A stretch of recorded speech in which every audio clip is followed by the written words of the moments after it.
Space खुद फैल रहा है और हर सेकंड गैलेक्सीज एक दूसरे से दूर भाग रही हैं। अगर ये एक्सपेंशन कभी रुक गया तो यूनिवर्स कोलैप्स हो सकता है, और अगर ये कभी नहीं रुकता तो एक दिन स्टार्स, गैलेक्सीज, हत्ता कि एटम्स तक अलग हो सकते हैं। सबसे डेंजरस बात यह है, ये प्रोसेस ऑलरेडी चल रहा है और इंसान को अभी तक पूरी तरह समझ भी नहीं आया यूनिवर्स एक्सपैंड क्यों हो रहा है। लेकिन कहानी यहीं से शुरू नहीं होती। असली सवाल यह है, स्पेस खुद फैल कैसे सकता है? जब स्पेस खुद स्ट्रेच होने लगा। आज से लगभग 13.8 बिलियन साल पहले यूनिवर्स एक एक्सट्रीमली हॉट और डेंस स्टेट में था। इस इवेंट को मॉडर्न कॉस्मोलॉजी में बिग बैंग कहा जाता है। लेकिन बिग बैंग एक नॉर्मल एक्सप्लोजन नहीं था। कोई बॉम्ब किसी खाली स्पेस में नहीं फटा था। असल में स्पेस खुद क्रिएट हुआ था और उसके साथ ही टाइम भी शुरू हुआ। फिजिक्स के अकॉर्डिंग जब बिग बैंग हुआ तब स्पेस के हर पॉइंट पर मैटर और एनर्जी एक साथ एग्जिस्ट कर रहे थे। जैसे ही यूनिवर्स कूल होने लगा, गैलेक्सीज बनने लगी, स्टार्स फॉर्म होने लगे और कॉस्मिक स्ट्रक्चर डेवलप होने लगा। लेकिन फिर साइंटिस्ट ने एक अजीब चीज नोटिस की। गैलेक्सीज सिर्फ मूव नहीं कर रही थी, वो एक दूसरे से दूर हो रही थी। और ये डिस्कवरी किसी स्पेस प्रोब ने नहीं की थी। इसका सिग्नल मिला एक टेलीस्कोप से और एक साइंटिस्ट से जिसका नाम था एडविन हबल। 1929 में हबल ने ऑब्जर्व किया कि डिस्टेंट गैलेक्सीज की लाइट रेड शिफ्ट हो रही है। इसका मतलब था गैलेक्सीज हमसे दूर जा रही हैं, और जितनी दूर गैलेक्सी है उतनी ही फास्ट वो दूर जा रही है। इस रिलेशन को आज हबल्स लॉ के नाम से जाना जाता है। यानी यूनिवर्स स्टैटिक नहीं है, यूनिवर्स एक्सपैंड हो रहा है। लेकिन असली मिस्ट्री अभी शुरू हुई थी। एक्सपेंशन का मतलब क्या है? एक्सपेंशन का मतलब ये नहीं कि गैलेक्सीज किसी सेंटर से बाहर की तरफ उड़ रही हैं। असल में स्पेस खुद स्ट्रेच हो रहा है। इसको समझने के लिए कॉस्मोलॉजिस्ट्स एक सिंपल एनालॉजी देते हैं, रेजिन ब्रेड डो। जब डो अवन में फूलता है, उसमें जो रेजिन्स होते हैं वो एक दूसरे से दूर हो जाते हैं, लेकिन रेजिन्स मूव नहीं कर रहे होते, डो एक्सपैंड हो रहा होता है। यूनिवर्स में गैलेक्सीज भी कुछ ऐसे ही बिहेव करती हैं। इस फिनोमिनन को मैथमेटिकली एक्सप्लेन किया गया था एक थ्योरी से जो 20th सेंचुरी की सबसे पावरफुल थ्योरी बनी, जनरल रिलेटिविटी। इस थ्योरी को डेवलप किया था एल्बर्ट आइंस्टाइन ने। जनरल रिलेटिविटी के अकॉर्डिंग ग्रेविटी कोई इनविजिबल फोर्स नहीं है, ये स्पेस टाइम की कर्वेचर है। मैटर और एनर्जी स्पेस को बेंड करते हैं और स्पेस की ज्योमेट्री ऑब्जेक्ट्स की मोशन डिसाइड करती है। लेकिन जब आइंस्टाइन ने अपनी इक्वेशंस सॉल्व की तो एक शॉकिंग रिजल्ट आया। यूनिवर्स स्टैटिक नहीं रह सकता था, या तो एक्सपैंड करेगा या कोलैप्स करेगा। आइंस्टाइन को यह रिजल्ट पसंद नहीं आया, इसलिए उन्होंने अपनी इक्वेशंस में एक आर्टिफिशियल टर्म ऐड कर दिया, कॉस्मोलॉजिकल कांस्टेंट, ताकि यूनिवर्स स्टेबल रहे। लेकिन बाद में जब हबल की डिस्कवरी कंफर्म हुई, आइंस्टाइन ने कहा था यह उनकी बिगेस्ट मिस्टेक थी। लेकिन कहानी यहां भी खत्म नहीं होती, क्योंकि जो एक्सपेंशन साइंटिस्ट्स ने देखा वो एक्सपेक्टेड से भी ज्यादा स्ट्रेंज निकला, और असली ट्विस्ट अभी बाकी है। कुरान में एक सोचने वाली आयत।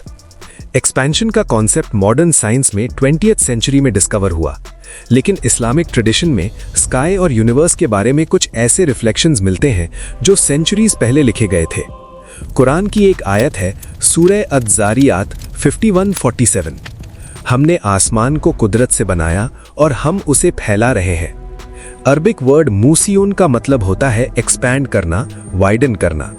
क्लासिकल तफसीर स्कॉलर्स जैसे इब्न कसीर और अल तबारी इस आयत को अल्लाह की पावर और वास्ट क्रिएशन के कॉन्टेक्स्ट में एक्सप्लेन करते हैं। उनका फोकस साइंटिफिक प्रिडिक्शन नहीं था, बल्कि क्रिएशन की ग्रेटनेस पर रिफ्लेक्शन था। मॉडर्न एरा में जब कॉस्मोलॉजी ने एक्सपेंशन डिस्कवर किया तो कई लोगों ने इस आयत को एक इंटरेस्टिंग रिफ्लेक्शन के रूप में डिस्कस किया। साइंस और फेथ अलग मेथडोलॉजीज यूज करते हैं, लेकिन दोनों एक सवाल रेज करते हैं, यूनिवर्स स्टैटिक नहीं है, ये डायनामिक है। और ये थॉट खुद में एक डीप रिफ्लेक्शन बन जाता है। लेकिन साइंटिफिक स्टोरी में अभी सबसे शॉकिंग चैप्टर बाकी है। जब एक्सपेंशन और तेज हो गया, 1990s तक साइंटिस्ट्स को लगता था कि एक्सपेंशन ग्रेजुअली स्लो हो रहा होगा, क्योंकि ग्रेविटी गैलेक्सीज को वापस खींच रही होगी।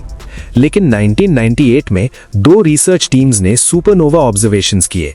और जो रिजल्ट आया उसने कॉस्मोलॉजी को शॉक कर दिया। एक्सपेंशन स्लो नहीं हो रहा था, एक्सपेंशन एक्सेलरेट हो रहा था, यानी गैलेक्सीज और तेज स्पीड से दूर जा रही थीं। इस अननोन फोर्स को नाम दिया गया डार्क एनर्जी।